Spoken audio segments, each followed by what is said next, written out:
আমরা এই প্রোগ্রামের মধ্য দিয়ে আমরা শিমুলিয়াতে আজকে একটি পথশ্রী উদ্বোধন করছি। এটি হচ্ছে শিমুলিয়া হনুমান মন্দিরে 300 মিটার ঢালাই রাস্তা সহ কালভার্ট আমরা আনুষ্ঠানিকভাবে উদ্বোধন করছি এবং এলাকার মানুষের দীর্ঘদিনের দাবি ছিল এবং ওনারাও উপস্থিত হয়েছেন।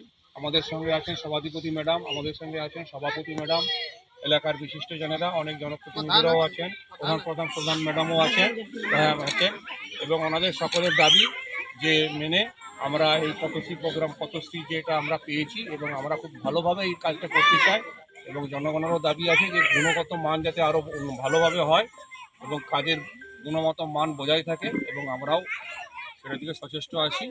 এটাই আমাদের বক্তব্য। আর সভাধিপতি ম্যাডাম আপনি কিছু বলুন।